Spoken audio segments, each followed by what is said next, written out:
Aling Doray, prangkahin niyo na nga po ako. Nagkakaproblema po ba kayo ni Gwen? Hindi. Bakit mo naman natanong yan, Paolo? Halos hindi na po ako kasapin ng anak niyo eh. Parati rin siyang tulala at tahimik. Yan din ang napapansin ko. Dati hindi naman siya mahilig lumabas ng gabi. Pero ngayon, parati siyang hating gabi nang umuwi. Gusto ko sana siya makausap ng masinsinan. Pero parati niya akong iniiwasan eh. Bukod dun, hindi na rin siya kasing sweet ng dati. Hindi kaya nagsawa na si Gwen sa'yo at naghanap siya ng ibang lalaki.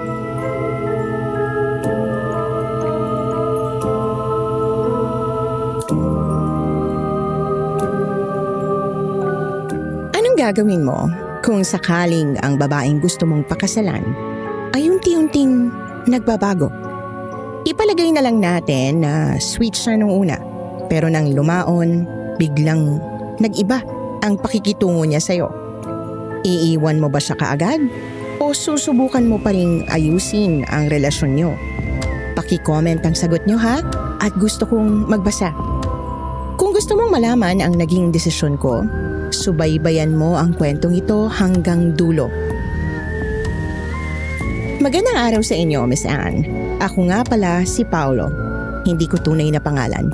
Ang kwentong ibabahagi ko sa inyo ay tungkol sa pinagdaanan namin ng nobya kong si Gwen.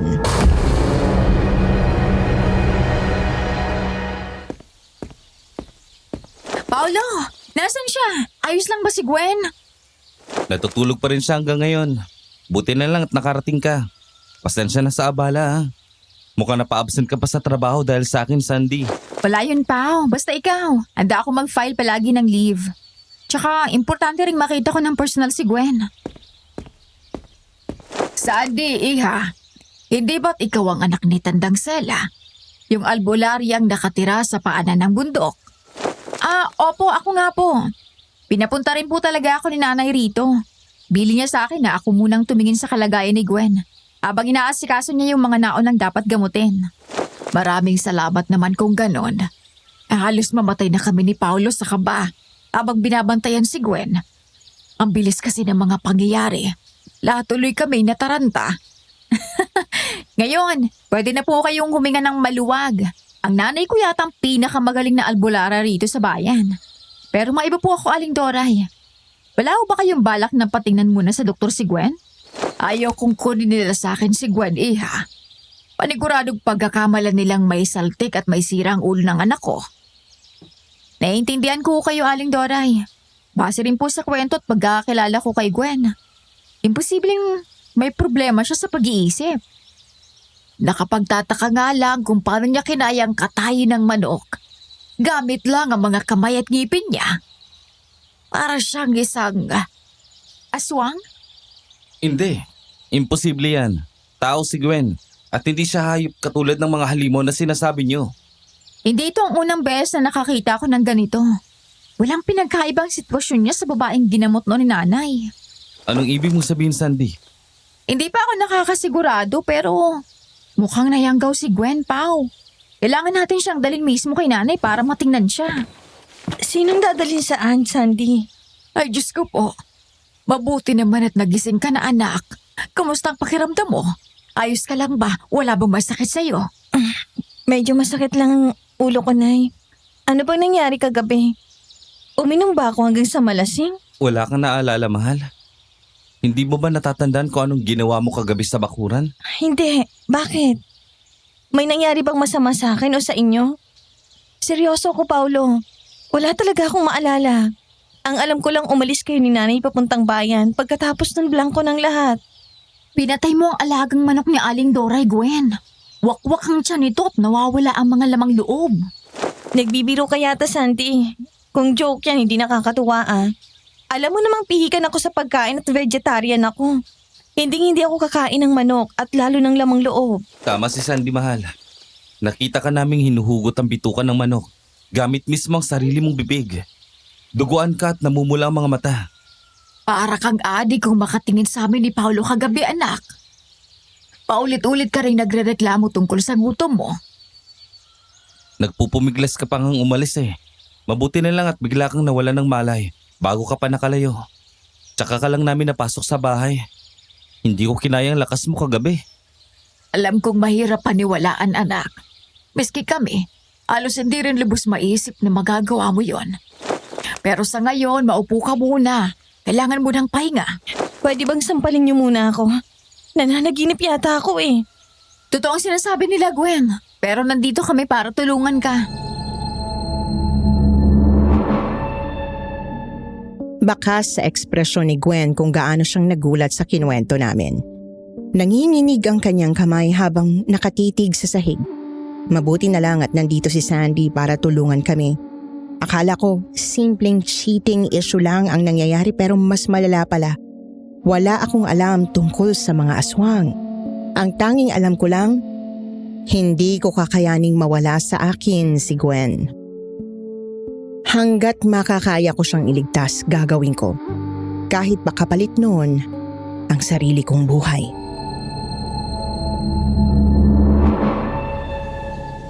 Limitado ang kaalaman ko tungkol sa mga aswang. Pero si nanay, paniguradong kabisado na niya kung anong gagawin. Eh kung ganoon, kailangan na natin kaagad pumunta kay Tandang Sela. Pagbibihis na ako. Ihanda mo na, Paolo, ang sasakyan natin. Gwen, tara na. Maligo ka muna ng mahimasmasan ka. Opo, Aling Doray. Mag-aantay na lang po ako sa labas. Tatawagan ko na rin si nanay para malaman niyang paparating tayo.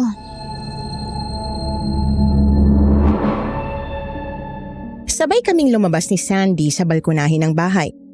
Didiretso na sana ako sa garahe kung saan nakapark ang sasakyan ko. Pero biglang hinapit ni Sandy ang braso ko. Niyakap niya ako ng mahigpit. Mas lalo kong naramdaman na ang bigat ng sitwasyon sa bawat patak ng luha niya. Hindi lang ako ang napalapit kay Gwen, kundi pati ang matalik kong kaibigang si Sandy. Napamahal na rin sa kanya. Noong una akala ko hindi sila magkakasundo pero nang lumaon, dinaig pa nila ang nakaglu sa pagkakadikit. Kaya naiintindihan ko kung sakaling apektado rin si Sandy ng problemang kinaharap namin.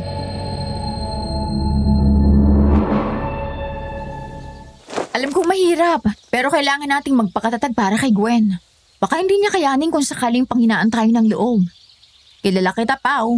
Mabilis ka maduwag. Sana hindi mo magawang iwan sa ere si Gwen ngayong kailangan na kailangan ka niya. Huwag ka mag-alala. Nagbago na ako. Kahit sariling buhay ko, itataya ko. Maging normal lang ulit ang babaeng pakakasalan ko. Pakakasalan?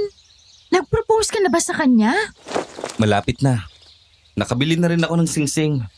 Pasensya na kung hindi ko kaagad nasabi sa'yo yung mga plano ko. Naging busy ka na rin kasi. Ayoko namang istorbahin ka sa mga importanteng lakad mo sa trabaho. Ayos lang yon. Pero nakakatampo pa rin Mukhang ako na lang yata yung walang alam sa plano mo. Paniguradong pati si Aling Doray kasabot mo na rin. Ito naman, huwag ka na magtampo. Sorry na. Invited ka naman sa kasal namin At saka, sure akong ikaw na ang maid of honor ni Gwen. Maid of honor ko? Ang ibig kong sabihin si Gwyneth Maricamo, yung kaklase namin ni Sandy, ikakasal na. Gusto siyang kunin na maid of honor. Kapangalan mo kasi siya.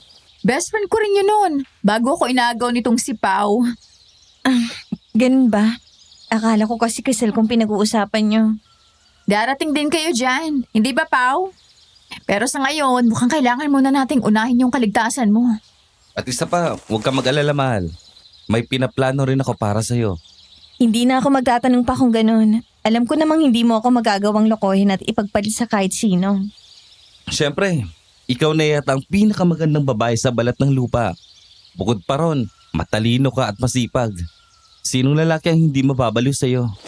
Tama na nga yung kaetyusan nyo. Kailangan na nating umalis. Asan na kaya si Aling Doray?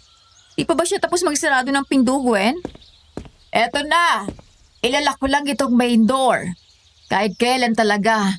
Mainipin ka pa rin, Sandy. Pasensya na ho, Aling Doray. Baka maabutan pa kasi tayo ng pagdagsa ng tao sa bahay. Mahirap nang umuwi tayong hindi natitignan tong si Gwen. Tama nga naman si Sandy, Nay. Hindi rin pa pwedeng sumingi tayo pagkarating natin doon. Tama, naku naman. Talagang pinagkaisahan niyo pa ako. Eto na po mga senyorita. Tapos na ako magsarado ng pinto. Kung tinulungan niyo sana ako, di kanina pa tayo nakaalis. Tara na nga, mukhang nakapag-start na rin ang kotse tong si Paulo. Sumakay silang tatlo sa loob ng mini jeep, habang ako naman ang nakatoka para magmaneho. Sa amin kasing apat, ako lang ang may lisensya. Isa pa, bako-bako at matarik ang dadaanan namin. Mas maigi ng lalaki ang magmamaneho. Noong una, nagawa pa naming magkwentuhan sa biyahe para malibang man lang si Gwen. Pero nang lumaon, lahat kami nilamon na rin ng takot. Kung ano-ano ang pumapasok sa isip ko, pati si Aling Doray balisa na rin habang nakatingin sa bintana. Si Sandy naman paulit-ulit na nagdarasal. Napahangos na lang ako ng malalim habang nililiko ko ang sasakyan. Ibig sabihin nito, malapit na kami. Halos 30 minutos din ang naging biyahe. Mas tatagal pa sana kami sa daan pero binilisan ko na lang ang takbo. Sa bundok pala nakatira sila Sandy. Kahit medyo masukal ang daan papunta sa mismong bahay nila, hindi nawawala ng mga kliyente si Tandang Sela. Handa talagang bagtasin ng mga tao ang bundok, makapagpakonsulta lang sa kanya.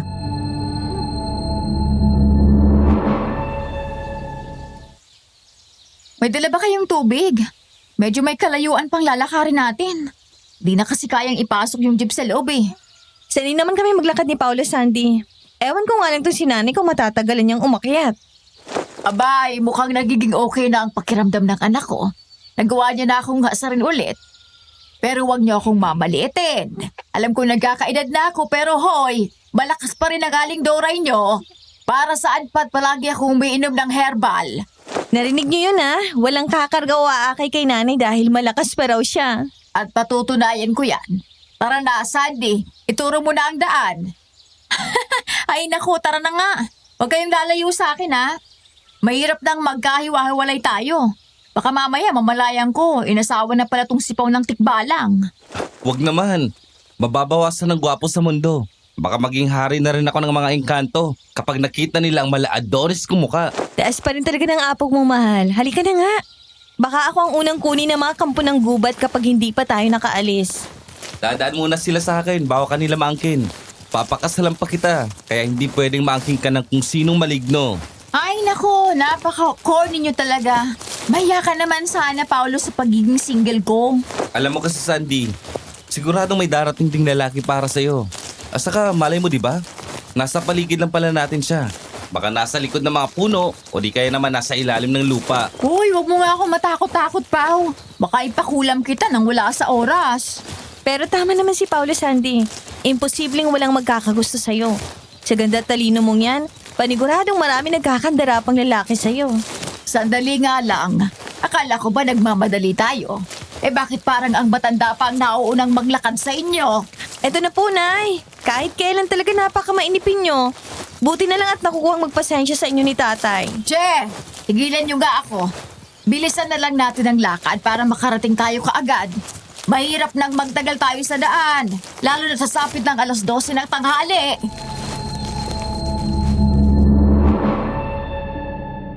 Sa tulong ni Sandy, mabilis naming naakyat ang bahay ni Tandang Sela. Kahit tirik na ang araw, hindi ko ininda ang pagkahilo at sakit ng kalamnan. Sa kabila kasi ng mga tawa ni Gwen, alam kong pilit lang siyang nagpapakatatag para sa amin ni na Aling Doray.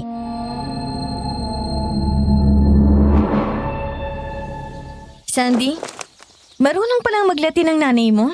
Oo, tinuturuan niya nga rin ako kahit paano pero hindi talaga kinakain ng utak ko eh. Sobrang hirap niyang bigkasin tapos isa ulo. Yan bang lingwaheng ginagamit niya sa mga ritual? Minsan, pero kadalasan nagtatagalog naman siya. May mga aswang at engkanto kasi hindi nakakausap gamit yung simpleng wika. O di kaya naman, masyado silang malakas kaya kailangan Latin ang gamitin. O anak, buti naman at nakarating na kayo. Katatapos ko lang gumamot ng ilang dayo.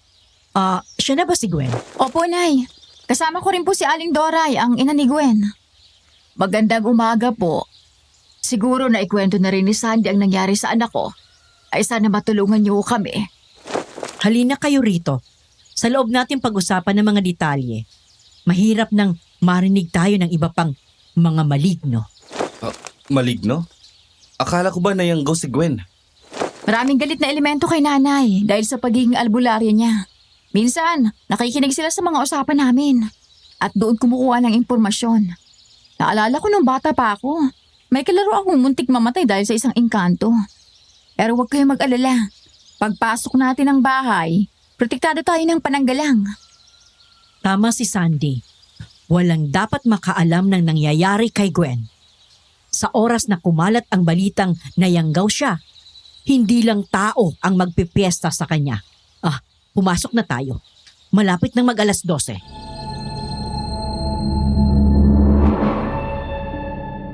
Pinatuloy kami ni na Sandy sa loob ng kubo. Simple at maliit lang ang kanilang tirahan pero punong-puno ito ng kakaibang mga gamit. Ultimo, ulo ng ahas at patay na hayop nakasabit sa dingding ng kanilang bahay. May mga kakaiba ring anting-anting at pangontrang nakalatag sa mesa.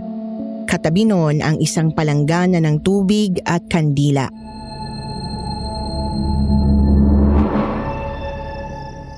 Umupo kayo sa gilid ng mesa.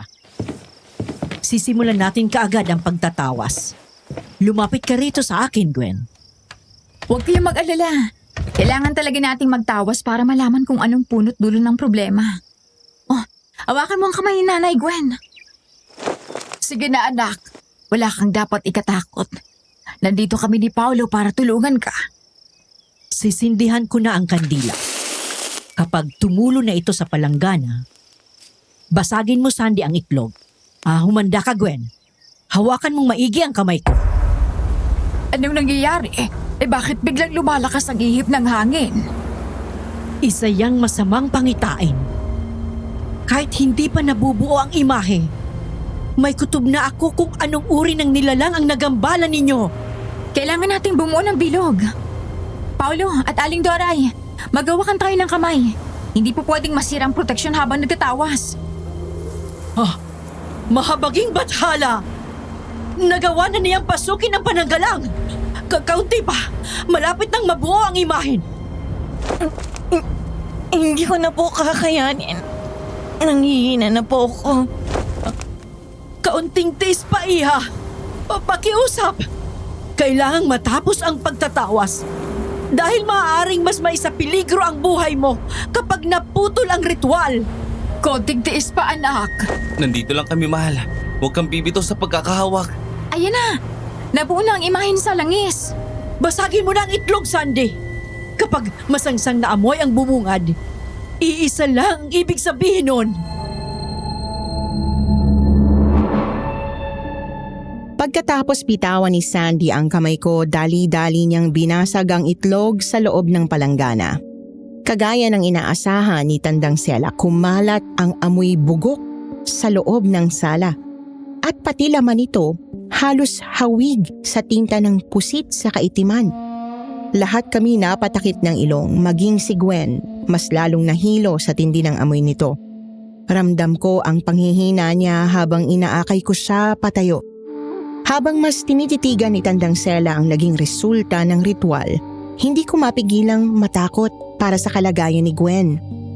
Sa ekspresyon pa lamang ng mag-ina, mahuhulaan na kaagad kung gaano kaseryoso ang problema. Pagkatapos naming umupo, mariing lumapit si Tandang Sela, dala-dala ang naipong imahen ng kandila.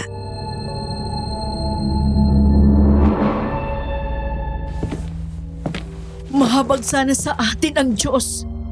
Dahil hindi basta-basta ang nilalang na nakita ko. Sa loob ng 30 taon kong paninilbihan bilang isang albularya. Ngayon lang ulit ako nakaramdam ng ganitong takot. Diretsuhin mo na kami, Sela. Ano ba talagang nakita mo? Ang aswang ng San Sinukob. Siya ang yumanggaw kay Gwen. Aswang ng San Sinukob? Hindi ba't matagal na siyang pinatay? Imposible. Ang asawa ko mismong nakakita kung paano nasunog ang katawan ng aswang. Sigurado ka ba sa sinasabi mo, Sela? Hindi ako pwedeng magkamali, Doray. Ang kandilang imahen ang magpapatunay. Nakikita niyo ba ang putol na buntot at mahabang pangil sa figura? Yan! Yan mismo ang palatandaan namin sa kanya.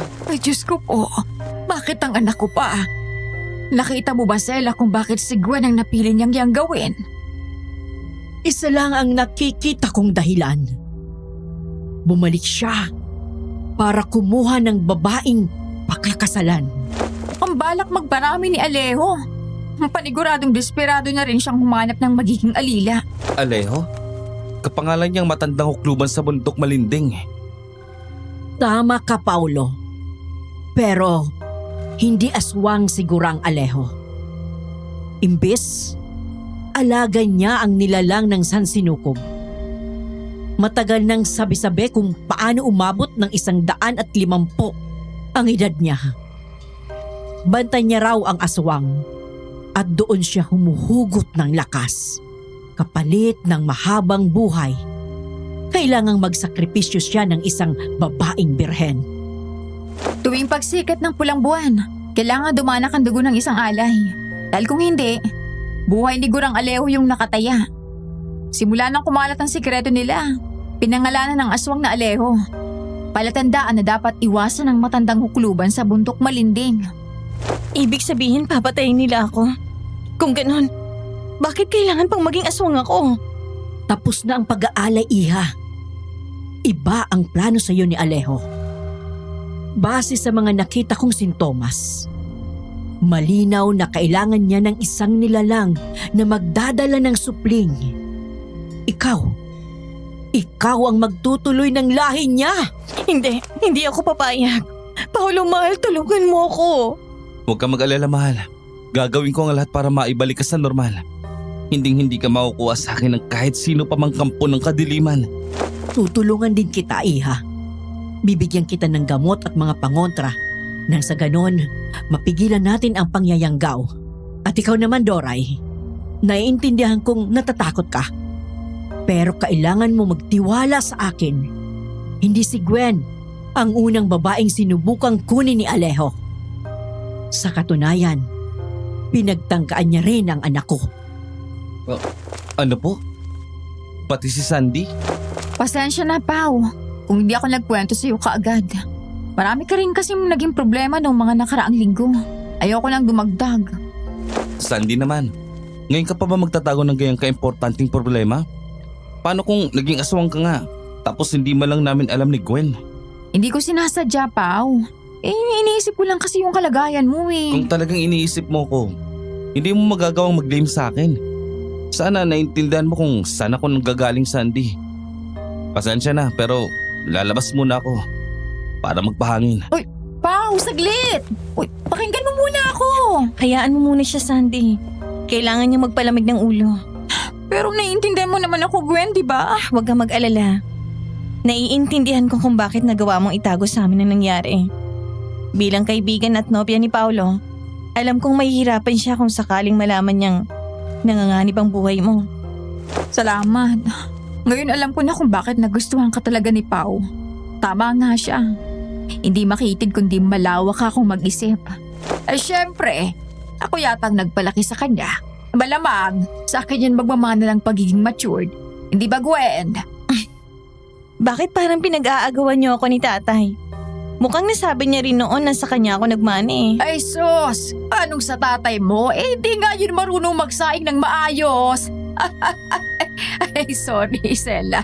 Mukhang nalingat yata kami ng usapan nila, Gwen. Ano yung hawak mo? Yan na ba yung gamot na sinasabi mo? Oo. At ito rin mismo ang pinainom ko kay Sandy. Halika rito, Gwen. Hawakan mo ang itim na mutya. Namumukhaan ko to Parang nakita ko na siya noon. Nay, di ba merong ganito si tatay noon? Patingin nga. Baka namabalik mata ka lang, anak. Hindi ako pwede magkamali, Nay. Sigurado ako. Nakakita na talaga ako ng ganito noon Hindi ko lang matandaan kung saan. Ngayon ko lang nakita yan.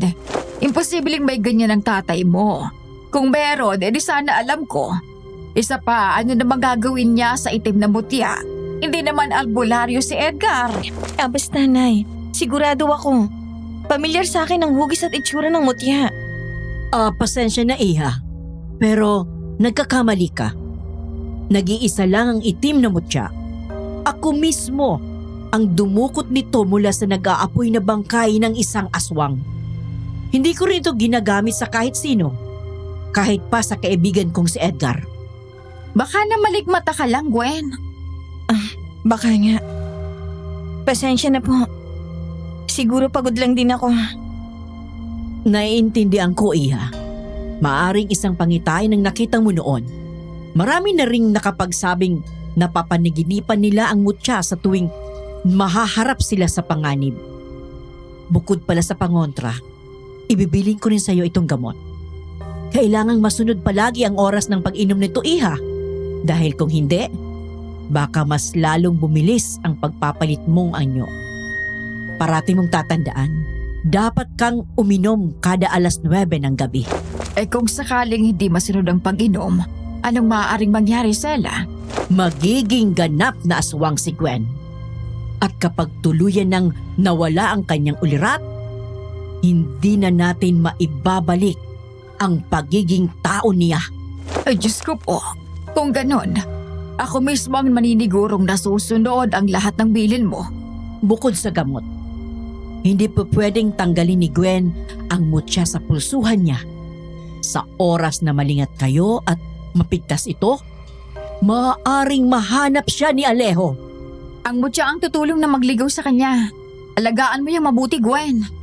Pakatatandaan ko po lahat ng bilin niyo, Tandang Sela. Maraming salamat po. Kung wala kayo ni Sandy, paniguradong hindi namin alam kung anong gagawin namin. Tungkulin kong tumulong, Iya. Hanggat kaya ko. Sisiguraduhin kong gagaling ka. Abot langit ang pasasalamat ko sa iyo, Sela. Asya nga pala, magkano ang bayad para sa gamot at mutya? Wala kayong dapat bayaran. Hindi matutumbasan ng pera ang kaligtasan ni Gwen. Tama si nanay. Huwag niyo na pong isipin ang tungkol sa pera. Kaibigan ko yata yung si Gwen at nobya pa ni Pao. Ako naman yatang mahihiya kung sakaling singiling ko pa kayo.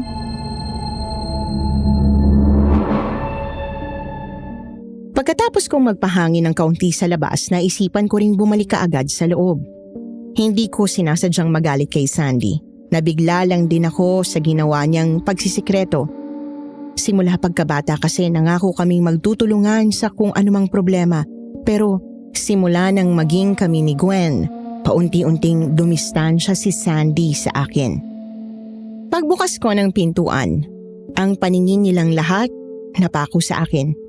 Kitang-kita ko kung paanong namuo ang luha sa paligid ng mata ni Sandy. Nginitian ko siya ng payak at saka sinenyasan na yumakap siya sa akin.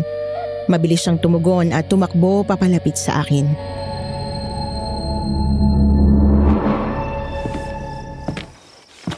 I'm sorry, Pao. Hindi ko sinasadyang saktan ka o si Gwen. Huwag mo nang isipin yun, Sandy. Pasensya na rin. Nadala lang ako ng emosyon kanina.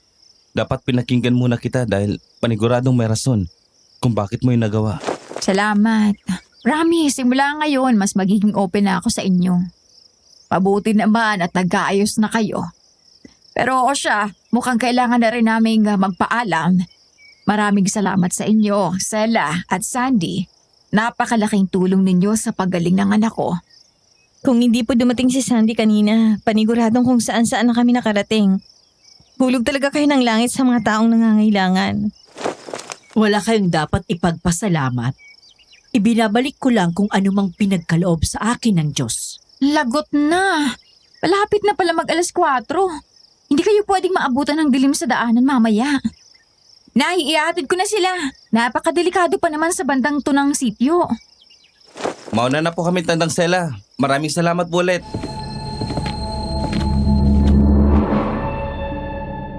Paglabas namin ng kubo, halos dumoble ang bilis ng lakad ni Sandy pababa ng bundok. Napilitan kaming sumunod dahilan para halos sumaubsob ng ilang ulit si Gwen. Pagdating namin sa highway, kakaibang bagwis ng hangin ang humampas sa aming lahat. Isa-isang nagsitindigan ang mga balahibo ko na para bang sumisenyas ng isang masamang pangitain.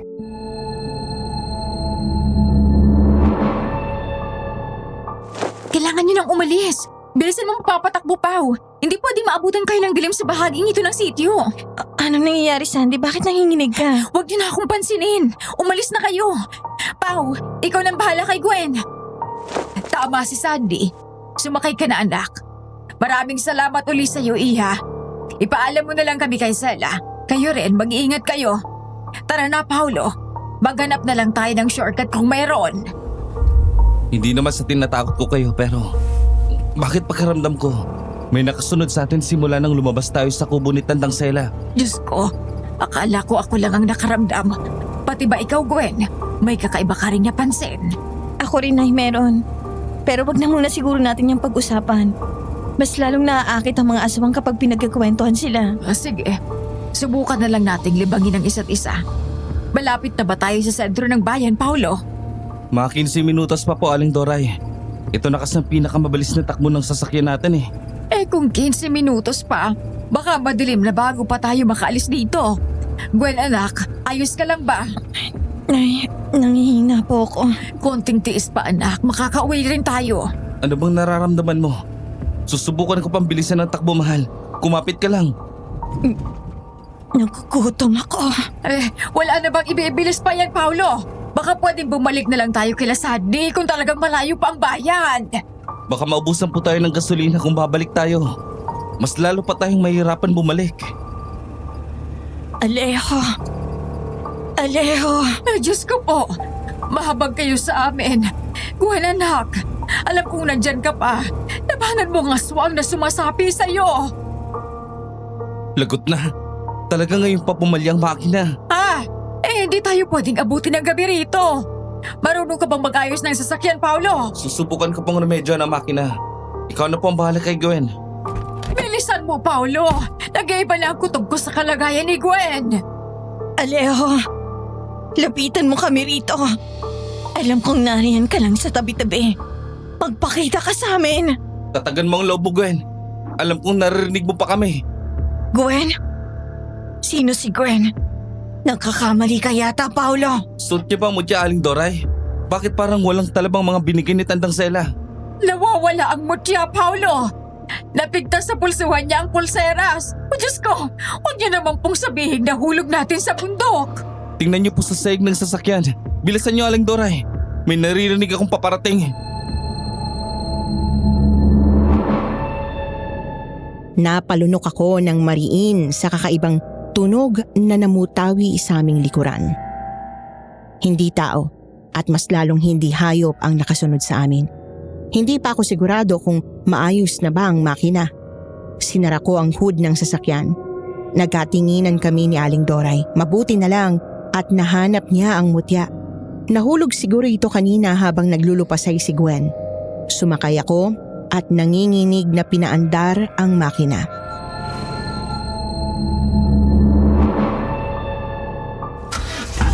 Please, umandar ka na. Salamat sa Diyos. Umandar na.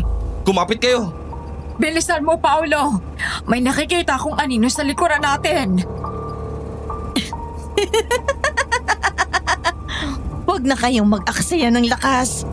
Walang makakatakas sa akin. Kahit saan kayo magpunta, mahanap ko kayo! Aling Doray, isuot niyo na po sa kanya ang mutya. Naglalaban siya. Hindi ko makuha ang kamay niya. Huwag niyo akong hawakan! Paparating na siya. Paparating na si Alejo! Gwen, mahal, pakinggan mo ko. Ikaw pa rin yan. Alam kong nandyan ka pa. Paulo, tulong! Anak, naririnig mo ba kami? Huli na! Malapit na siyang dumating. At kapag nakita niya kayo, walang matitira sa inyong buhay! Ano yun? Ay, mahabaging Diyos. Tulungan niyo po kami. Isuko mo ang babae mortal. Hindi mo siya kayang iligtas. Akin siya. Hindi! Hindi ko siya ibibigay sa'yo. Hawakan niyo si Gwen, Aling Doray. Huwag niyo siyang bibitawan. Akala mo ba makakaligtas kayo sa akin? 3 dekada na akong naghihintay ng katulad niya. Walang albularya, walang mutya, walang tao na makapalipigil sa akin. Alejo, kunin mo na ako. Sayong-sayo na ako. Huwag kang makinig sa kanya, anak. Hindi ka isang aswang.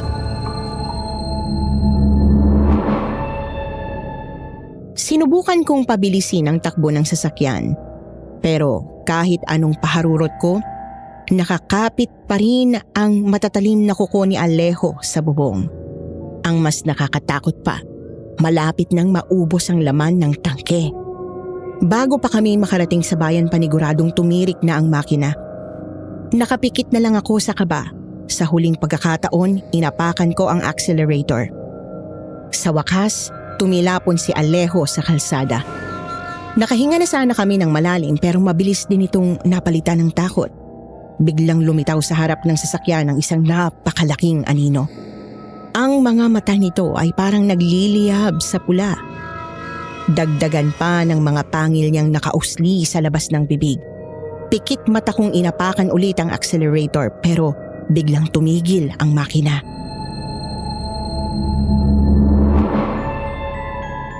Lagot na. Naubusan pa tayo ng gasolina, Aling Doray.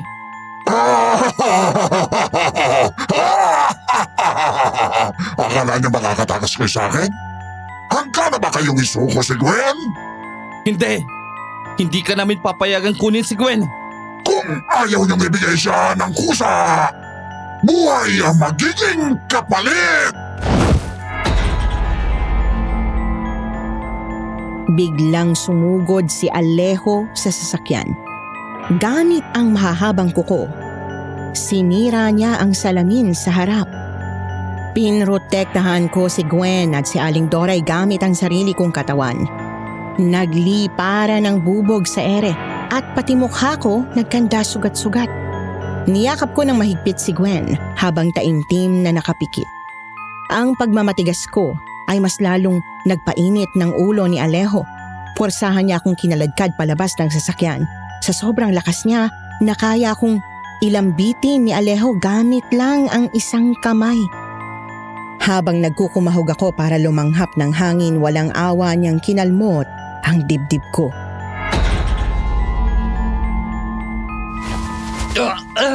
Takbo! Tumakas na kayo! Naisuot ko ng mutya sa kanya. Babalikan ka namin, Paulo.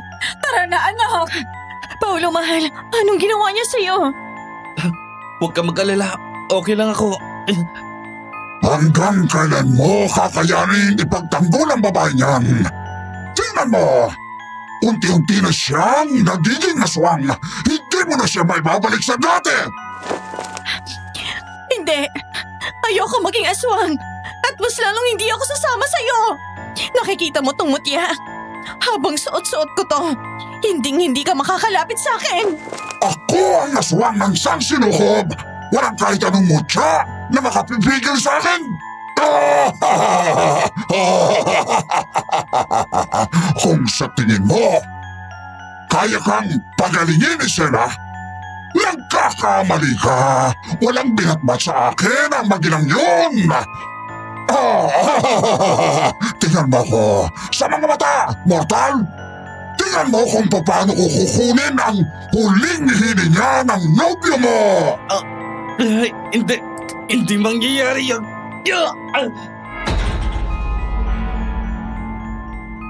Sa gitna ng hapdi ng dibdib ko at panlalabo ng paningin, hinugot ko pa rin ang natitirang lakas sa aking katawan.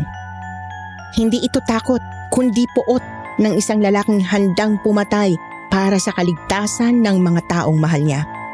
Habang nakatuon ang pansin ni Alejo sa kanyang pagyayabang, buong lakas kong itinaas ang mga binti ko. Gamit ang isang malakas na sipa, tumilapon si Alejo at nabitiwan niya ako. Hindi na ako nagsayang ng segundo. Layuan mo kami, demonyo ka! Hindi pa tayo tapos. Walang silbi ang pagtatapang-tapangan mo. Aling Doray! Gwen! Takbo! Huwag kayong lilingon! Paulo, halika na.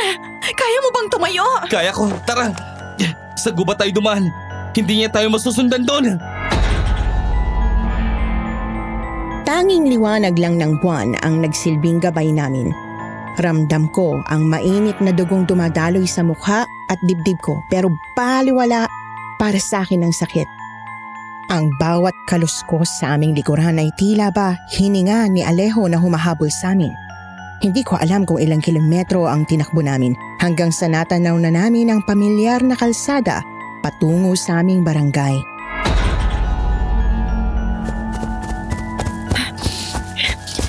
Malapit na. Ayun ang bahay natin, Nay. Paolo, konti na lang.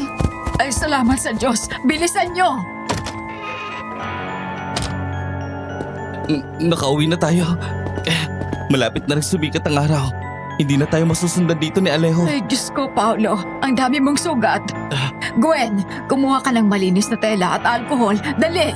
Opo, Nay. Teka lang. Nanatili akong nakasandal sa pinto. Iniinda pa rin ang hapdi ng sugat sa mukha at dibdib ko. Maya-maya lumapit si Gwen. Nanginginig ang kamay niya habang nililinis ang duguan kong mukha. Sa ngayon hindi na mapula ang mga mata ni Gwen. Nagbalik na ito sa normal, mapungay at kulay kayumanggi. Habang ginagamot niya ako, kitang-kita kung paano niya pilit pinipigilang umiyak.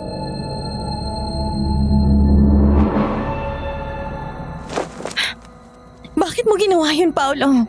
Bakit mo hinayaang saktan ka niya para lang makatakas kami? Dahil ganun kita kamahal, Gwen.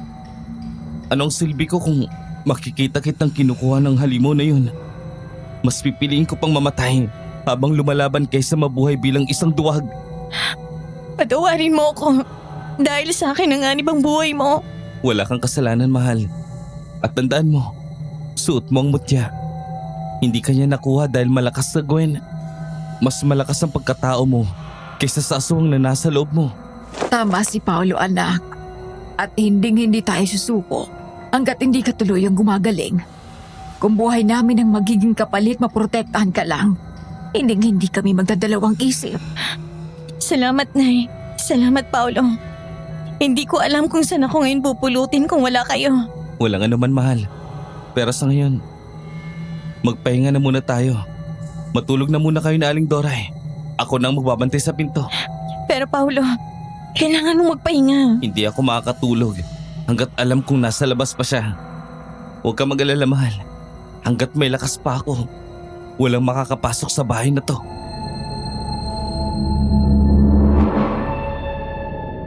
Ilang oras kong tiniis ang pagod at antok. Masigurado lang ang kaligtasan ni na Gwen. Mga pasado 5:00 na nang magising ako at naramdaman ko agad ang mga pasa at sugat sa katawan ko. Pakiramdam ko binugbog ako ng 10 tao. Pero kahit masakit, pilit akong tumayo para tingnan si na Gwen. Akala ko kapag sumikat na ang araw makakahinga na kami ng maluwag. Akala ko safe na kami. Pero mali ako.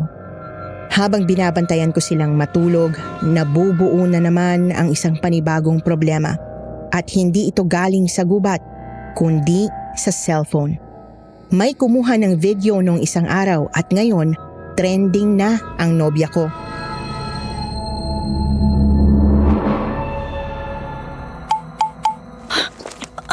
Ano to? Paolo, bakit ang daming nagtag sa akin? Bakit ang daming messages? Ay, Diyos ko. Paolo, tingnan mo to. Bakit, mahal? Ano yan? Tingnan mo sa Facebook. Viral na ako. Kalat ang mukha ko. Full video. Ang totoong aswang sa San Sinukob. Huling-huli sa akto. Sino ang kumuha nito? Sa bakuran niyo to nung isang gabi, ha? Bago pa tayo dinala ni Sandy kinatandang Sela. Halos 5,000 ng shares. Paolo, basahin mo yung mga comments.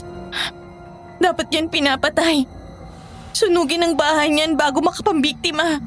Paolo, tinuring na nila akong hayop. Halimaw ng tingin nila sa akin. Ano yung pinagkakaguluhan nyo? Bakit ang aga-aga umiiyak ka na naman, Gwen? Aling Doray, may nag-upload po ng video ni Gwen nung kumain siya ng buhay na manok. Pinagkakaguluhan na siya sa internet. Kulang na lang, sugurin tayo ng mga tao dito. Ito ba yung post? Pinagpipiyastahan na ang comments Nakakatakot. Nasa tabi-tabi lang pala ang halimaw. Ipabarangay na yan, baka mamaya bata na ang kainin yan. Mga walang hiya. Wala silang alam sa hirap na dinaranas ng anak ko. Akala ba nila, ginusto ito ni Gwen? Nay, paano na ako lalabas? Kahit pag gumaling ako, Hindi na nila makakalimutan na ako yung aswang sa video. Nasira ng buhay ko, Nay. Hanapin ko kung sinong nag-upload nito. Hindi pwedeng ganito na lang, Gwen. Sisiguraduhin kong malilinis ang pangalan mo. Kahit isa-isahin ko pa sila. Tama na, Paolo. Tingnan mo. Pati address natin nilagay na nila sa comment section. Sikat na ako. Pero sikat ako bilang isang halimaw na kinatatakutan ng lahat. Ayoko mag-isip ng masama kaagad. Pero paano kung sigurin talaga nila tayo? Mukhang hindi lang si Aleo ang makakalaban natin. Siguro kailangan mo munang magtago, anak. Baka nga tama sila, Nay. Baka dapat na lang akong mawala. Kasi habang nandito ako, nadadamay lang kayo sa kahihiyang to. Panganib lang ang dala ko sa inyo. Gwen, tumingin ka sa akin. Makinig ka. Ang mga taong yan, matatapang lang sila dahil nasa harap sila ng computer. Hindi ka aswang para sa amin. Tao ka at biktima ka rito. Huwag mong hayaang kainin ka ng mga salita nila. Mas masahol pa ang mga ugali nila. Yung mga nagko-comment na yan kaysa sa kahit anong aswang sa San Sinukob. Ay, yan yata yung bahay nung nung aswang. Oo nga. Yung bahay. Halika kayo, magkakabit bahay natin. Dito tayo. Nandiyan na sila. May mga tao na sa labas. Mga kapitbahay nating may dalang cellphone. Kumukuha ng video sa bahay natin. Mga ususero. Pumasok kayo sa loob. Huwag kayong lalabas. Ako ang kakausap sa kanila. Huwag, Paolo. Makasaktan ka nila. Galit ang mga yan. Baka kung anong gawin nila sa'yo. Mas galit ako, Gwen. Hindi ko hayaang tapakan nilang dangal nyo sa sarili nyong bahay. Magtiwala ka sa akin. Hindi ako papayag na saktan ka nila.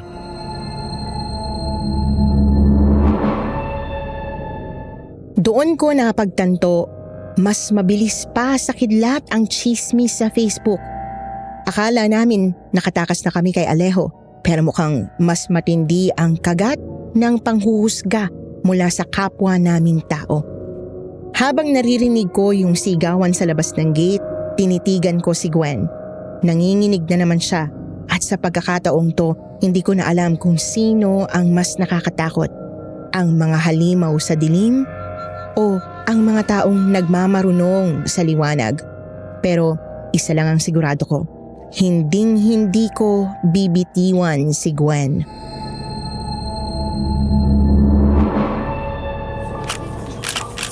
Pwede ba? Patayin niyo yung mga kamera niyo. Wala kayong karapatang manggulo rito. Hindi niyo alam ang totoo. Lumayas kayo sa harap ng bahay namin. Respeto naman. Hoy! Bingi ba kayo sa dyan mga tangalan? Oh, Sandy? Sige! Itutok niyo palalo yung mga cellphone niyo. Naka-live din ako ngayon. Ipakita niyo mga mukha niyo para madaling mahuli ng mga pulis. Tama. Tumawag na kami ng mga pulis. Paparating na ang mobile. O ano? Sino sa inyo ang gusto makasuhan ng trespassing at unjust vexation? Kilala ko kayong lahat.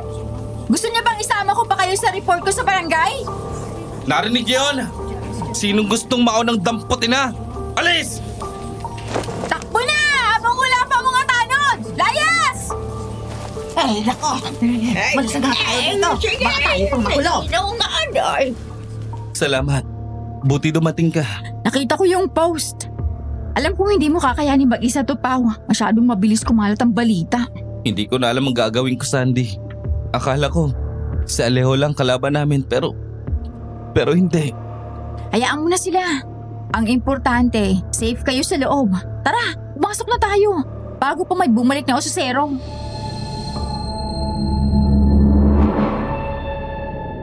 Pumasok kami sa loob at doon sumalubong sa amin ang namumugtong mga mata ni Gwen at ang nag-aalalang mukha ni Aling Doray. Akala ko ang pagdating ni Sandy ay para lang tumulong sa gulo sa labas. Pero nang makita ko ang bitbit niyang malaking bag at ang pagod sa mukha niya, napagtanto ko may iba pang dahilan kung bakit siya narito at hindi yon dahil lang sa viral video.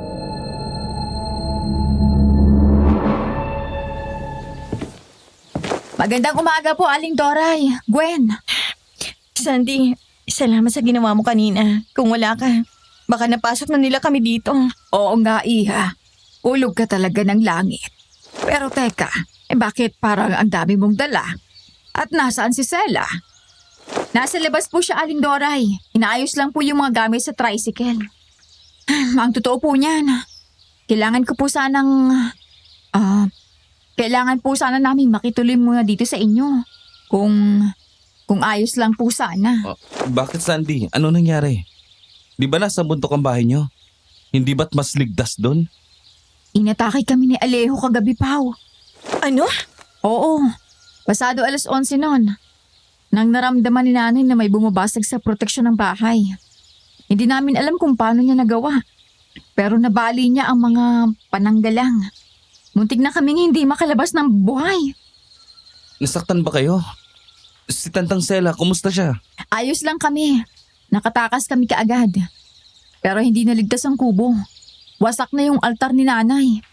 Sinadya ni Alejo na sirain yung lahat ng gamit namin para wala kaming laban. Kaya naisip ni nanay na mas mabuti magsama-sama na lang tayo rito.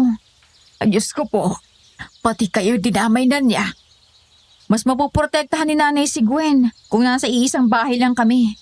At mas mababantayan din namin ang isa't isa. Pero kung nakakaabala po kami, ano ka ba naman, Sandy? Huwag mo ngang isipin yan. Kayong mag-ina ang tumulong sa amin nung walang-wala na kaming matakbuhan. Ngayon pa ba kami magdadamot? Oo nga naman, Sandy. Bahay niyo na rin to. Tsaka mas panatag ang loob ko kung nandito kay ni Tandang Sela. Ay naku, salamat Aling Dory at Gwen. Tatawagin ko na si nanay. Habang pinanonood ko si Sandy na lumabas para tawagin ang nanay niya, hindi ko maiwasang umasa. Sirama ng bahay nila at nag-viral si Gwen. Pero ngayon, kumpleto kami. Lintik lang ang walang ganti. Alam kong malakas at kinatatakutan si Alejo pero 5 kami laban sa isa. Pagbalik ni Sandy sa loob, kasama na niya si Tandang Sela. 3 malalaking bag ang dala nila. Ayoko nang itanong kung anong laman ng mga yon. Paniguradong mga gamot at nakakatakot na parte ng hayop lang naman.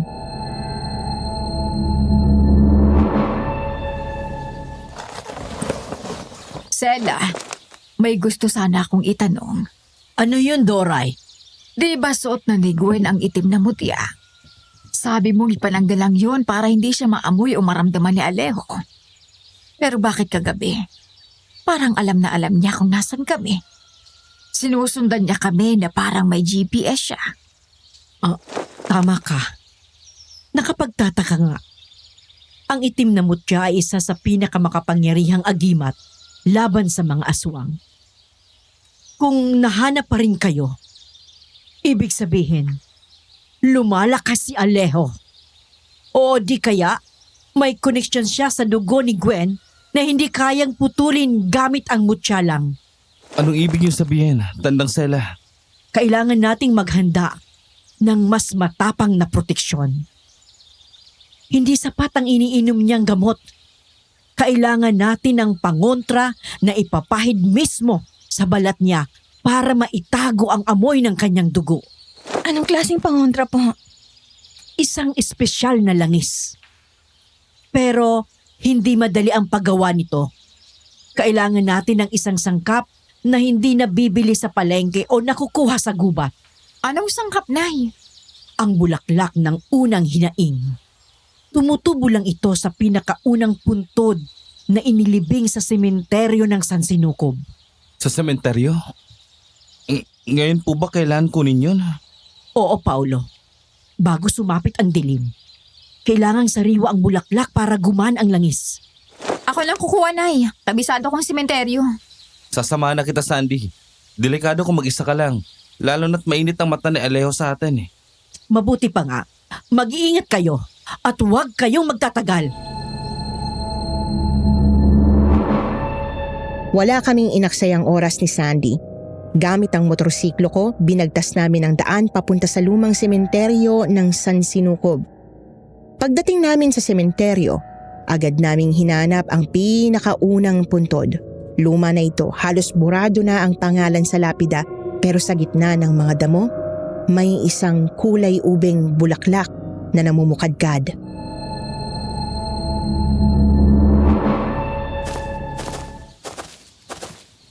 Ano ba yun? Oo, eto nga. Buti naman. Kunin na natin para makabalik na tayo kaagad. Wow, Bakit? May problema ba?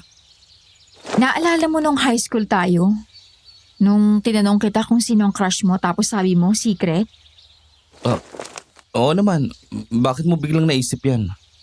Ang random naman? Kasi nung mga panahong yun, hinihintay kong sabihin mo na ako yun. Ano? Anong ibig mong sabihin? Gusto kita, Pao. Matagal na. Bago pa naging kayo ni Gwen. Bago pa tayo naging trayo. Sandy, Alam kong mali. Naging kaibigan ko na rin si Gwen. At mahal na mahal mo siya. Kaya tinatago ko lang. Sabi ko sa sarili ko, okay lang na maging best friend mo lang ako. Basta nandyan ako sa tabi mo. Pero nitong mga nakaraang araw, habang nakikita kitang halos ibuwis ang buhay mo para sa kanya, hindi ko maiwasang isipin, paano kung ako yun? Paano kung ako yung minahal mo ng ganun? Sandy, hindi ko alam ang sasabihin ko. Wala kang dapat sabihin. Gusto ko lang ilabas to. Kasi pakiramdam ko sasabog na ako eh. At sa sitwasyon natin ngayon, baka hindi na ako magkaroon ng pagkakataong magsalita ulit. Sandy, mahal kita. Pero alam mong hanggang kaibigan lang yon. Para na kitang kapatid. Ikaw ang sandalan ko, ang kakampi ko. At hindi magbabago yon. Alam ko, sister zoned. Sakit ha. Sorry, Sandy. Huwag ka mag-sorry. Kasalanan ko naman to eh. Nag-assume ako. Tama na nga to. Ang drama ko. Kunin na natin yung bulaklak. Kailangan na nating iligtas ang girlfriend mo.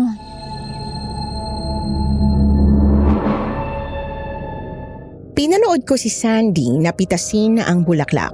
Gusto kong isipin na babalik sa dati ang lahat pagkatapos nito pero alam kong may nagbago na. May lamat na nabuo sa pagitan namin at hindi ko alam kung kailan o kung paano yon maaayos. Pero sa ngayon, kailangan naming isantabi ang nararamdaman namin. Dahil may mas malaking kalaban kaming kailangang harapin. Tahimik ang naging biyahe namin pabalik. Gusto ko sanang magsalita, humingi ng pasensya o kahit na anong pampalubag loob kay Sandy. Pero alam kong anumang sabihin ko ay baka lalong makasakit lang. Pagdating namin sa tapat ng bahay, mabilis kaming bumaba.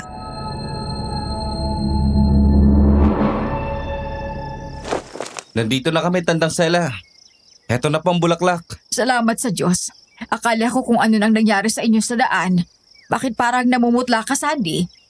Wala po, Aling Doray. Pagod lang po sa biyaya at sa inis sa sementeryo.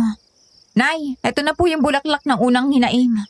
Ibigay mo sa akin, anak. Bilisan nyo. Ihanda na ang mesa, Paulo. Kumuha ka ng malinis na mangkok at kaunting mainit na tubig, Doray. Bantayan mo si Gwen. Siguraduhin mong hindi siya lalayo sa altar na ginawa ko. Paulo, nararamdaman ko na naman. Parang kumakalamang sikmura ako. Pero hindi pagkain ng taong gusto ko. Natatakot ako. Nandito lang ako, mahal. Konti na lang. Gagawang ka na ni Tandang Sela ng gamot.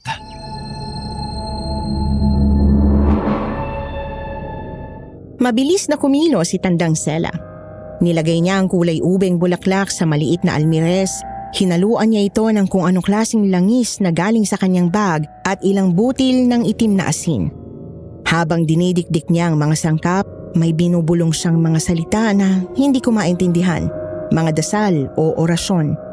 Ang amoy ng langis ay kakaiba, amoy lupa na may halong samyo ng mga bulaklak sa punerarya.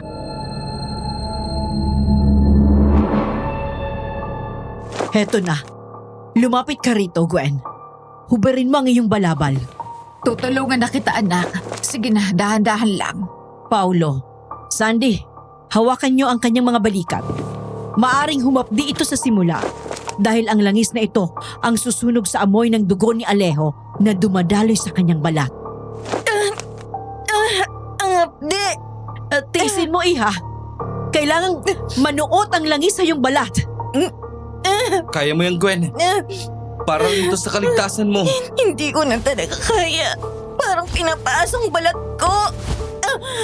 Masyado na bang masakit, Gwen? Nay, baka pwedeng ituloy na lang natin sa susunod na araw ang pagpapahid. Hindi na rin kayanin ng katawan niya ang mga paso. Sige, bukas na lang natin itutuloy ang ritual. Sa ngayon, magpahinga ka muna, Gwen. Samantalahin mo ang sikat ng araw. Hudyat ito na hindi ka kayang gambalain ni Alejo. Maraming salamat, Sela. May iba pa bang dapat gawin ngayong gabi?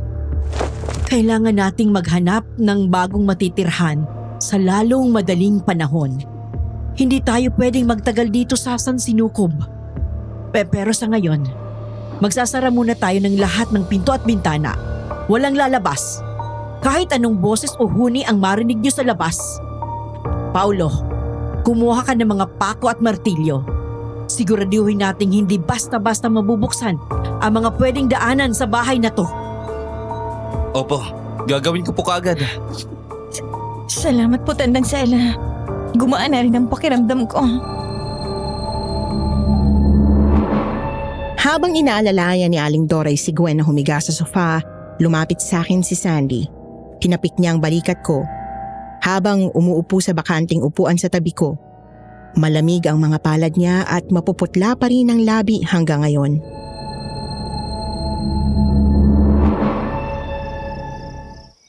Pao, huwag mo munang isipin yung sinabi ko sa sementeryo ha. Kalimutan mo muna yun. Ang atensyon natin ngayon ay dapat nakatuon kay Gwen. Alam ko, Sandy. Salamat sa pag-intindi. At salamat sa lahat ng tulong niyo. Kahit ano, para sa'yo. O sige na, gawin mo na yung utos ni nanay. Magluluto rin muna ako ng makakain. Siya nga pala.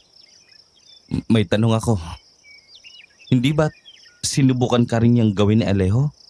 Oo. Bakit mo natanong? Kasi kung nagamot ka nun ni Tandang Sela, bakit mukhang hirap na hirap siya ngayon? Mas mahirap pang gamutin ang kaso ni Gwen kumpara sa'yo. Kasi Pao, iba ang pakay ni Alejo kay Gwen. Nung ako ang binalak niyang makuha, ali lang ang kailangan niya. Isang birhen na papatayin para magdagdagan ng buhay ni Gurang Alejo. Pero si Gwen, plano niyang gawin itong ina ng susunod na lahi ng mga aswang ng San Sinukob. Mas malalim ang kapit ng sumpa kapag may kinalaman sa lahi. Parang lason niya na umahalo sa mismong kaluluwa ni Gwen. Kaya kahit si nanay, nahihirapan. Kaya pala ganun na lang ang galit ni Alejo sa amin kagabi. Hindi lang siya naghahanap ng pagkain. Naghahanap siya ng magiging asawa. Kaya kailangan nating mag-ingat, Pao. Hindi lang ordinaryong aswang ang kalaban natin dito. Sige na. Kukuha lang muna ako ng panggatong sa bakuran.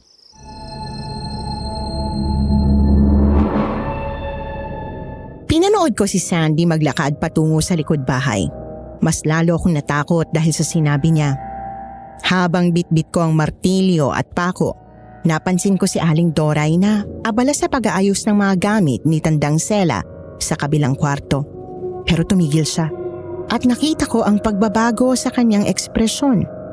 Mula sa pagiging pagod, bigla siyang naging balisa. Dahan-dahan siyang lumabas ng kwarto at sinenyasan akong lumapit sa kanya sa may madilim na bahagi ng sala. Paolo, halika rito. Huwag kang maingay. Baka marinig tayo ni Sela o ni Sandy. Bakit to? May problema po ba, Aling Doray? May nakita ko kanina habang inaayos ko mga bag nila. Si Sela, may itinatago siyang lumang libro. Kulay itim ang pabalat at parang gawa sa balat ng hayop na hindi ko matukoy. Libro? Baka po yun ang pinagkukunan niya ng mga orasyon at gamot. Albularyo po siya. Normal lang siguro yun. Iba yun, Paolo. Nung akala niyang hindi ako nakatingin, hinaplos niya ang isang pahina doon. Nakita ko ang guhit. Isang itim na anino. At ang nakakatakot, ang aninong yon, kamukha ng figurang nakita natin sa pagtatawas. Ang aswang ng San Sinukob? Kay Alejo ba ang librong yun? Hindi ko alam. Pero bakit tinatago na sa atin? Bakit kailangang maging mapaglihim siya kung talagang tutulungan niya tayo? At isa pa, Paolo, noong nakita niya akong tumingin, mabilis niyang isinilid ang libro sa ilalim ng kanyang damit at tinitigan ako ng napakatalim. Ngayon lang ako kinabahan ng ganun kay Sela. Baka naman po nagkakamali lang kayo ng hinala. Magkaibigan kayo, di ba? Kaibigan ko siya, oo. Pero sa mundong to, mahirap malaman kung sino ang tunay na kakampi. Kaya ikaw, Paulo, magmasid-masid ka. Huwag kang masyadong magtitiwala kahit kanino. Bantayan mong maigi si Gwen. May pakiramdam akong may hindi sinasabi sa atin ng mag-inang yan tungkol sa tunay na kalagayan ng anak ko.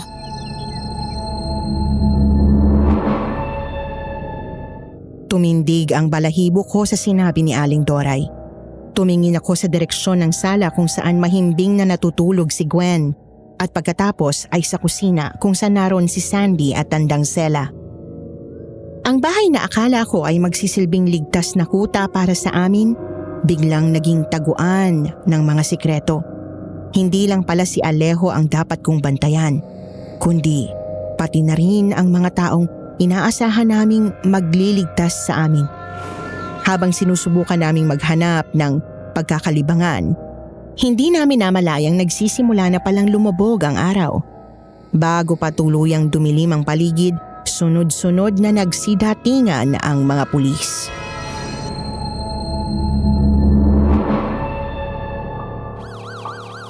Anak ng... Bakit may mga pulis sa labas? Paolo, ang daming mobile sa labas. Mukhang tinutuon ng mga tao ang banta nila sa Facebook.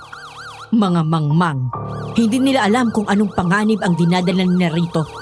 Sa dami nila, lalong maaakit si Alejo. Oh, Diyos ko, Paolo, anong gagawin natin? Napagkakamalan nilang baliw o halimaw ang anak ko. Paulo, Nay, bakit ang daming pulis sa labas? Uhulihin ba nila ako? Hindi kami papayag, Gwen. Dito ka lang. Dito lang kayo. Kakausapin ko sila.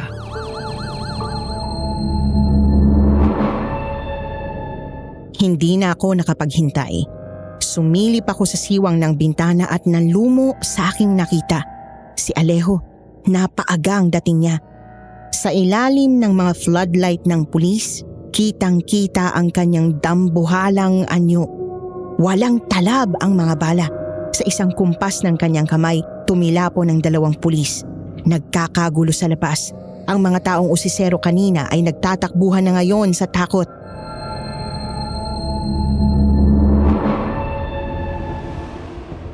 Nandiyan na siya. Paulo, huwag kang lalabas. Hindi pwedeng gano'n na lang, Tandang Sela. Papatayin niya lahat ng tao sa labas bago niya pasukin ang bahay na to. Kailangan ko siyang itaboy. Sasama ako, Paolo. Tutulong ako sa'yo. Dali-dali kong binuksan ang pinto. Bit-bit ko ang isang matalim na gulok na nakita ko sa kusina. Paglabas ko, sinalubong ako ng amoy ng pulbura at masangsang na amoy ng naaagnas na laman. Si Alejo ay nakatayo sa ibabaw ng baliktad na patrol car. Dugu-duguan ang kanyang mga kuko, habang nakausli ang mga ngipi na parabang nanunuya. Aleo! Ako ang harapin mo! Layuan mo sila!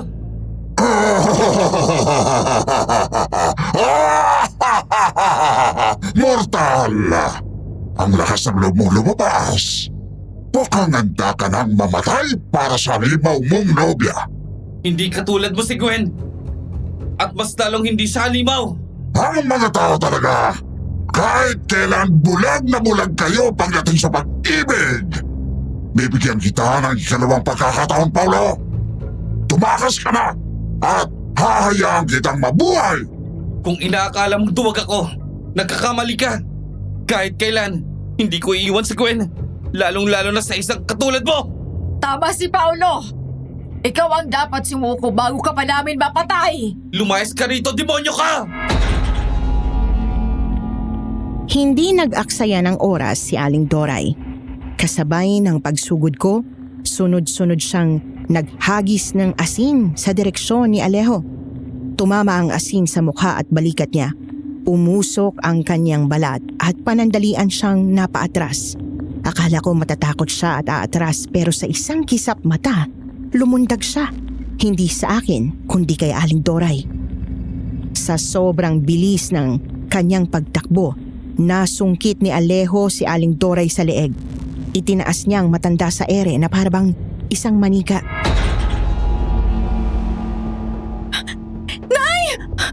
Paolo, tulungan niyo si nanay! Masyado kayong naging mapangahas. Gusto nyo ng laro?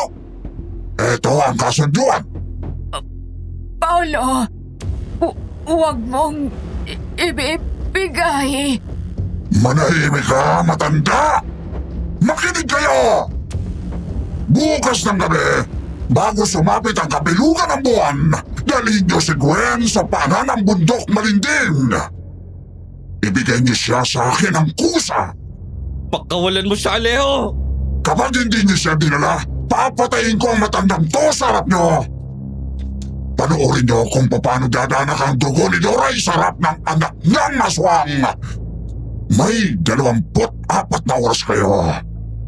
Huwag niyo akong susubukan dahil wala nang itim na mutya o albularya ang makapagliligtas sa inyo. Sa isang iglap tumalon si Alejo paitaas. Bit-bit ang nagsisisigaw at nanlalaban na si Aling Doray. Sinubukan kong humabol pero masyadong mabilis ang galaw ni Alejo. Unti-unti silang nawala sa paningin ko. Sa gitna ng daan napaluhod na lang ako. Bukas ng gabi, maaaring isa na lang sa mag-ina ang uuwing buhay at wala akong karapatang diktahan kung sino ang mabubuhay. Paolo, kailangan mong iligtas si nanay.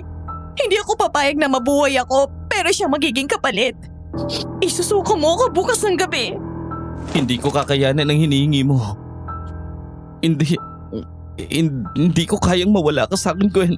Kung talagang mahal mo ko, maiintindihan mo ang desisyon ko, Paolo. Paano kung hindi yan ang gusto ni Aling Doray? Narinig mo sinabi niya, Gwen. Huwag kitang ibibigay kay Alejo. Tapos anong gagawin ko? Manunood habang pinapatay niyang nanay ko. Tingnan mong paligid, Paolo. Ang dami nang nadadamay dahil sa akin, pati mga sibilyan. At mismong nanay ko. Sinong susunod? Ikaw? Gwen, wala kang kasalanan dito. Alam kong hindi mo ginustong malagay sa ganitong sitwasyon. Tama na, Paolo. Buo ng desisyon ko. Isusuko niyo ako bukas. At wala nang makakapigil doon. Gwen, sandali! Hayaan mo na muna siya, Pao. Mahirap din ang pinagdadaanan niya ngayon. Hindi ko na alam gagawin ko. Pareho silang mahalaga sa akin. Paolo, kailangan natin gawin ang gusto ni Gwen. Isuko na natin siya kay Alejo bukas. Ano? Naririnig mo ba ang sarili mo, Sandy? Kaibigan mo si Gwen. Parang kapatid ng turingan nyo. Tapos ngayon itutulak mo lang siya ng ganyan? Hindi sa ganun, Pao. Pero isipin mo ang katwiran nito. Hawak na si Aling Doray. Kung hindi natin ibibigay si Gwen, dalawa silang mamamatay. Mas maraming madadamay. Isang buhay kapalit ng kaligtasan ng lahat. Katwiran? O baka naman pagkakataon? Anong ibig mong sabihin? Huwag mo ako lokohin, Sandy. Umamay ka sa akin sa sementeryo, di ba? Ngayong nalaman mong mahal na mahal ko si Gwen, gusto mo siyang mawala sa landas mo. Ginagamit mo ang sitwasyon para ilayo siya sa akin. Napakasama mo. Napakamakasarili mo. Wow! Hindi ganyan. Hindi ko magagawang paglaruan ang buhay ni Gwen para lang sa nararamdaman ko. Iniisip ko lang ang kaligtasan nating lahat. Nakita mo kung gaano kalakas si Alejo. Napatay niya mga pulis ng ganun-ganun lang. Hindi mo ako madadaan sa takot. Alam ko ang totoo. Gusto mo siyang isuko dahil mas madali para sa'yong mawala siya kaysa makita kaming masaya. Hindi ka tunay na kaibigan, Sandy. Isa kang traidor! Tama na yan, Paolo. Nay, ako nang bahalang kumausap kay Paolo. Bumalik na lang po kayo sa loob. Hindi. Kailangan niyang matauhan, anak. Isusuko natin si Gwen bukas. Hindi dahil yon ang madali, kundi dahil yon ang pinakatamang gawin. Pati ba naman kayo, Tandang Sela? Kayo ang manggagamot. Kayo ang dapat na nagliligtas sa kanya. Hindi ang magbibigay sa kanya sa halimaw. Ginagawa ko ang nararapat para sa San Sinukob, Paulo. Ang pangyayanggaw ni Alejo ay hindi na basta-basta magagamot ng langis o mutya. Kung mananatili si Gwen dito, magiging aswang lang din naman siya. Mas mabuting isuko siya para mailigtas si Doray at ang bayang ito. Iyon ang tanging paraan. Paraan para kanino? Para sa inyo? Para kay Sandy? Tama na, Paolo! Tara na, Nay. Pumasok na lang muna tayo sa loob. Mukhang di naman kayang makinig sa atin ni Paolo.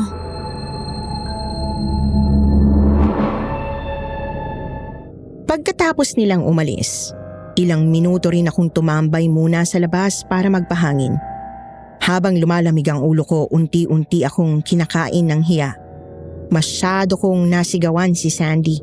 Siya na nga lang itong halos magbuwis ng buhay para tulungan kami kanina. Siya pa tong pinag-initan ko dahil lang sa nervyos ko. Dahan-dahan akong pumasok sa loob para sana mag-sorry sa kanya. Pero pagdating ko sa tapat ng kwarto ni Tandang Sela, narinig ko ang mahinang iyak ni Sandy at kalansing ng mga bote ng gamot. Natigilan ako sa tapat ng pinto na bahagyang nakaawang.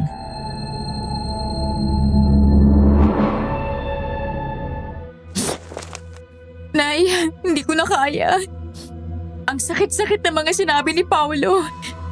Pero mas nasasaktan ako dahil alam kong may punto siya. Traitor ako, Nay. Traitor ako sa kanila. Tumigil ka sa pag-iyak, Sandy. Ginawa ko lang ang dapat gawin ng isang ina. Nakalimutan mo na ba? Si Alejo. Ikaw ang unang natipuhan niya.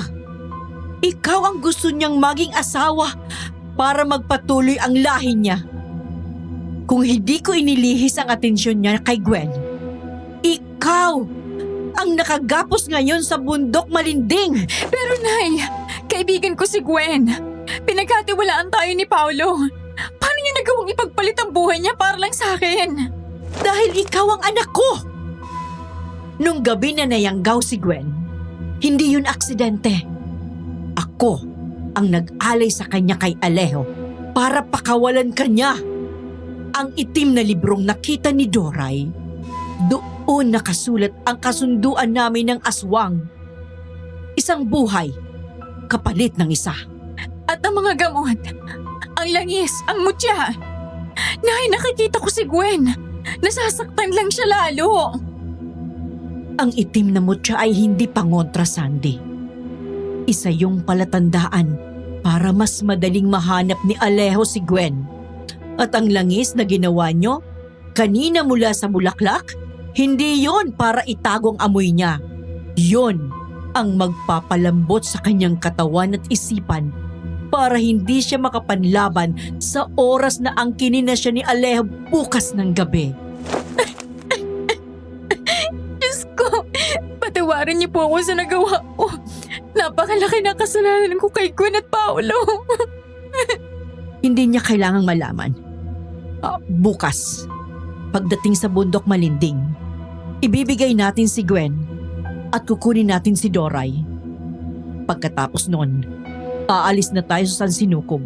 Hahayaan nating isipin ni Paolo na wala tayong nagawa para iligtas ang nobya niya.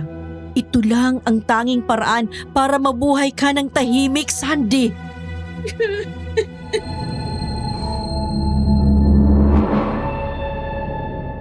Nanigas ang buo kong katawan. Mas masahol pa pala sila sa mga aswang. Gusto ko silang sugurin at sigawan, pero kailangan kong magtimpi para mailigtas sina Gwen at Aling Doray.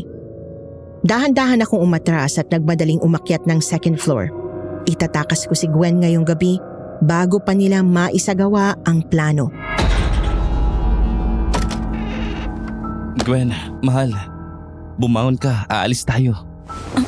Ha? Paano aalis? Huwag ka maingay. Hindi naman tayo pwedeng mamasyal. Paolo, matulog ka na. Basta sumunod ka na lang muna sa akin. Hindi ka na pwede magtagal dito. Mas lalong maisasapiligro ang buhay mo. Ipapaliwanag ko rin ang lahat sa'yo. Sige, sa likuran na tayo dumaan. May nakatagong gate dun sa bakuran. Dahan-dahan kaming lumabas ng bintana. Mabuti na lang at hindi napansin ng mag-ina ang pag-alis namin. Konti lang ang naging bitbit ni Gwen. Isang maliit na bag na may lamang tubig at mga pagkain. Pagkalagpas namin ng likurang gate, binagtas namin ang madilim na eskinita hanggang sa makarating kami sa isang abandonadong bahay sa dulo ng baryo. Maalikabok, madilim at amoy luma ang paligid, pero mas kampante ako rito kesa sa poder ni Natandang Sela.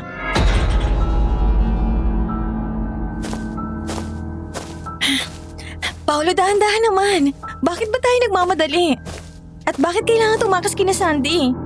Sabi ni Tandang Sela, kailangan ko yung gamot bago mag-alas 9 para hindi ako turuyang mayanggaw.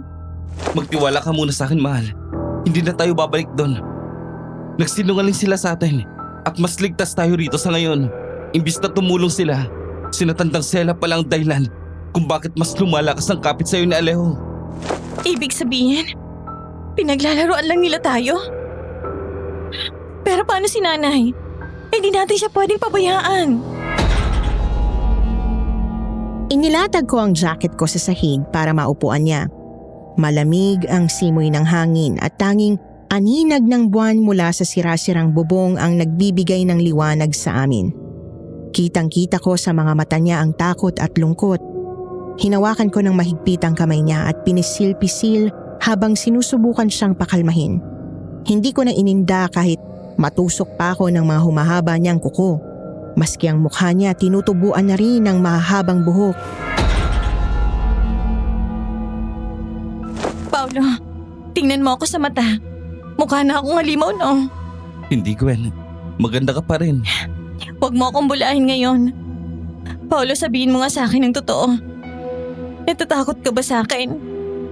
Natatakot ka ba na baka pagising mo bukas? Hindi na ako ang katabi mo, kundi yung halimaw na nakita niyo sa bakuran. Gwen, makinig ka. Simula nang naging tayo, nangako ako sa sarili ko na hindi kita bibitawan. Kahit maging ano ka pa, kahit magkaroon ka pa ng pangil o kuko, ikaw pa rin ang taong mamahalin ko. Ikaw pa rin ang Gwyneth na mahal ko. Hindi yun magbabago, kahit anong mangyari. Pero paano kung saktan kita? Paano kung hindi ko na mapigilan? Lalaban tayo. Hindi kita susukuan. Kaya huwag mo ring sukuan ang sarili mo, ha. Siya nga pala, may gusto akong ibigay sa'yo. Huwag ka mag-alala. Nagpaalam na rin ako kay Aling Doray. Ano na namang pakuluyan, mahal? Gwen, bala ko sanang gawin to sa mas maayos na lugar. Pero ayaw ko nang mag-aksaya pa ng oras. Gusto kong malaman mo na kahit anong problema ang harapin natin, gusto kitang makasama habang buhay. Gwyneth, will you marry me?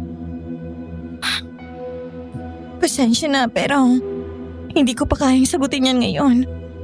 Sana maintindihan mo ako, Paolo. Huwag ka mag-alala, mahal. Mag-aantay ako hanggang sanda ka na. Maraming salamat. Bukas pagkatapos nating iligtas si nanay, saka ko sasagutin ang tanong mo. Pero sa ngayon, kailangan ko munang matulog. Idadaan ko na lang sa pahinga ang kalam ng sikmura ako. Halos hindi ako dinalaw ng antok sa buong magdamag. Habang nakasandal ako sa malamig na poste ng abandonadong bahay, pinapanood ko ang unti-unting pagsikat ng araw. Ang bawat paghinga ni Gwen ay parang isang paalala na tumatakbo ang oras. Kaya kahit tirik pa ang araw, kailangan na naming magsimulang maghanda. Mahal, gising na. Umaga na. Paolo, anong oras na? Pasado 6:00 na. Heto, uminom ka na muna ng tubig. Masakit pa rin tong mga pasa sa braso ko. Tiis lang muna, mahal. Kailangan na nating umalis. Hindi tayo pwedeng maabutan ng hapon dito. Ngayon na ba tayo pupunta sa bundok? Oo, pero bago yun, kailangan muna nating mag-ayos ng mga dala. Ayokong pumunta tayo doon na wala man lang panangga. Inilabas ko ang mga gamit na kinuha ko bago pa man kami tuluyang lumabas sa bahay ni na Aling Doray kagabi. Sa ibabaw ng lumang mesa sa abandonadong kusina, inilatag ko ang mga bagay na magsisilbing panlaban namin kay Alejo.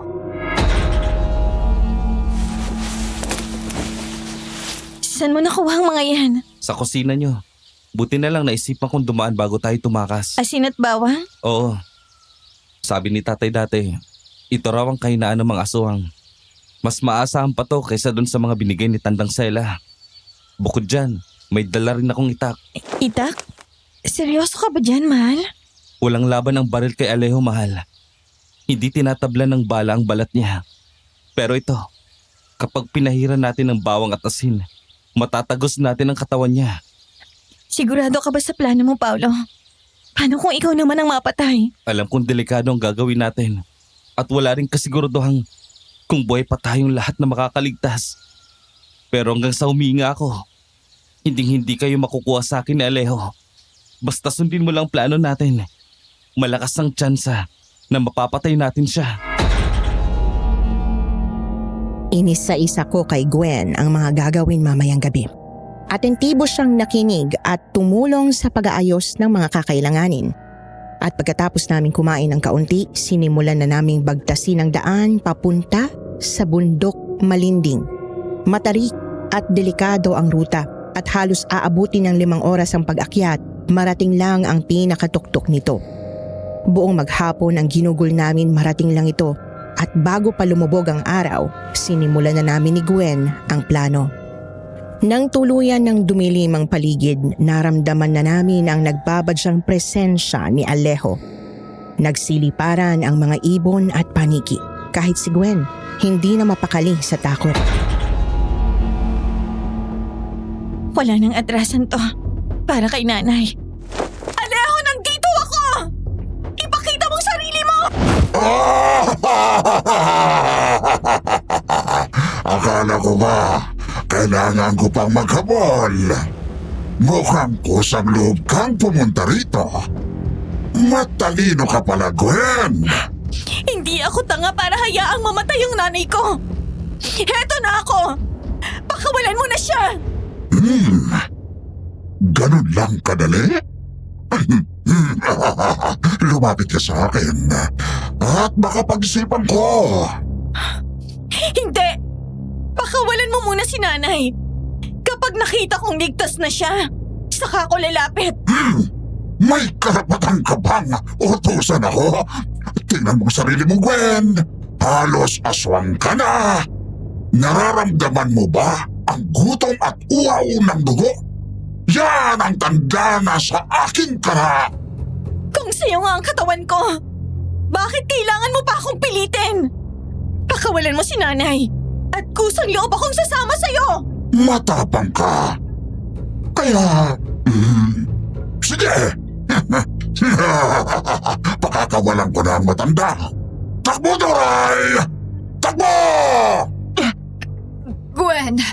Anak! Nay, tumakbo ka na! Tumakas ka na rito! Dahan-dahang naglakad si Gwen papalapit kay Alejo. Sinamantala ko habang ang atensyon niya ay nakatuon kay Gwen. Tahimik akong gumapang sa likuran. Hawak-hawak kong itak na pinahira ng bawang at asin. Nung ilang sentimetro na lang ang pagitan nila, tinarak ko ang itak sa likuran ni Alejo. Tumagos ang dulo ng itak sa balikat ni Alejo pero hindi sa dibdib. Naramdaman niya ang pagdating ko at bahagya siyang nakailag. Umatungal siya sa sakit pero agad ding nakabawi. Sa isang kumpas ng braso niya, lumipad ako at tumama sa isang puno. Narinig ko ang pagkabasag ng mga buto ko sa likod. Muli ring bumukas ang sugat ko mula sa nagdaang gabi. Pinili kong tumayo pero nanghihina na ang buong katawan ko. Akala mo talaga kaya mo akong batayin? Isang hamak na tao ka lang! Huwag mo siyang sasaktan, Alejo! Hindi ka bayani, Paulo! Mukhang kailangan kita munahin bago ko patayin si Doray! Hindi mo sila sasaktan! Tingnan natin! Itinaas ni Alejo ang malapad niyang kamay, handang durugin ang mukha ko. Pumikit ako. Sa sobrang dami ng baling buto sa katawan ko, napakahirap ng tumakbo. Hinintay ko ang pagdampi ng mabubuhok niyang palad pero ilang segundo ang makalipas, natigilan si Alejo.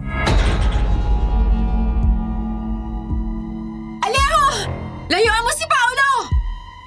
Sandali! Akala ko ba ayaw niyong madawit sa gulo? May kasunduan tayo, Alejo! Nakalimutan mo na ba? Kasunduan? Binasag na ng nanay mo ang kasunduan yon nang ianay niya si Gwen kapalit mo. At ngayon, ibinabalik ko ang dating napag-usapan. Ako ang papalit sa posisyon ni Gwen. Ako na magiging asawa mo. Sandy, anong sinabi mo? Wag! Sandy, huwag mong gawin to. Kasalanan ko kung bakit kayo nalagay sa ganito. Kung hindi namin ipinagpalit ni Gwen bilang alay, ligtas kayo ngayon. Nagbago na ang isip mo? Noong una, takot na takot kang magpakita sa akin. Noon yun. Ngayon handa na ako. Kunin mo na ako. At hayaan mo makalis silang tatlo ng buhay. Matalino ka rin pala katulad ni Gwen. Pero paano ko malalaman na hindi ito isa na namang patibong? Tingnan mo. Wala akong dalang asin. Walang bawang, walang itak. Kusang loob akong susuko. Kung ganon, binabawi ko na ang itim na binhi kay Gwen. Lumapit ka rito, Sandy. Simulan na natin ang ritual. Umalis na kayo. Iwan niyo na ako. Hindi. Hindi kita iiwan dito, Sandy. Gwen, please. Ito na lang ang magagawa ko para sa inyo. Hayaan mong bayaran ko ang kasalanan namin ng nanay ko. Sandy, anak. Simulan na natin ang ritual. Aniritom Siken! Aniritom Siken! Aniritom Siken! Nakita ko ang itim na usok na lumabas mula sa bibig ni Gwen. Unti-unti itong pumorma bilang isang sisiw. Gamit ang maliliit nitong pakpak, lumipad ito papunta sa direksyon ni Sandy. Habang umiiyak siya, pilit na pinisil ni Alejo ang mukha niya upang makapasok ito. Sa bawat kibot ng buhay na nilalang sa bibig ni Sandy, parang pinupunit ang puso ko. Bago pa ako makatayo, nagsimula ng umitim ang mga ugat sa kanyang mukha.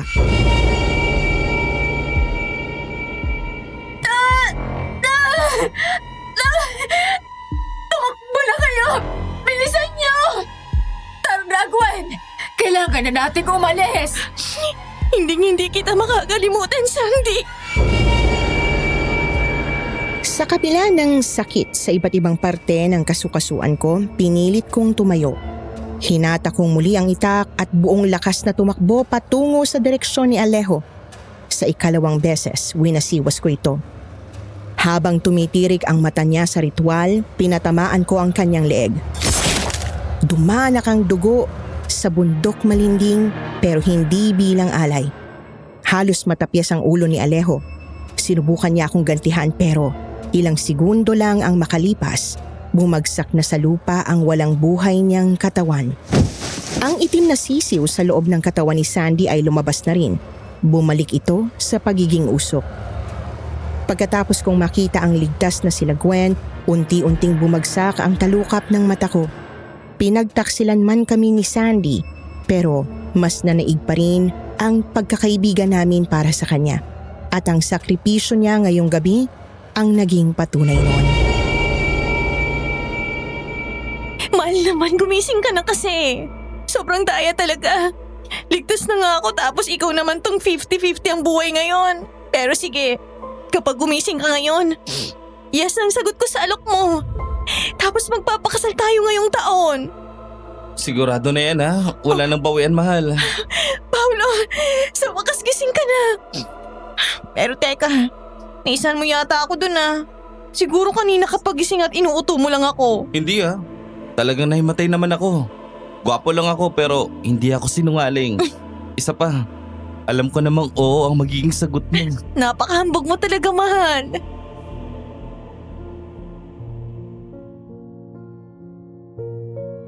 Ang nangyari noon ay mas lalo lang nagpatatag sa relasyon namin ni Gwen. Kagaya ng pangako niya, magpapakasal na kami ngayong taon. Hindi ko rin makakalimutan si Sandy. Naging tahimik ang buhay nila pagkatapos ng insidente at pinatawad na rin sila ni Aling Doray. Naiintindihan kong naipit lang sila sa sitwasyon at ang naging pagsasakripisyo ni Sandy sa bundok ang patunay na hindi siya masamang tao. Kaya nagpapasalamat ako na nakilala ko sila. ang dalawang babaeng humubog sa pagkatao ko ngayon.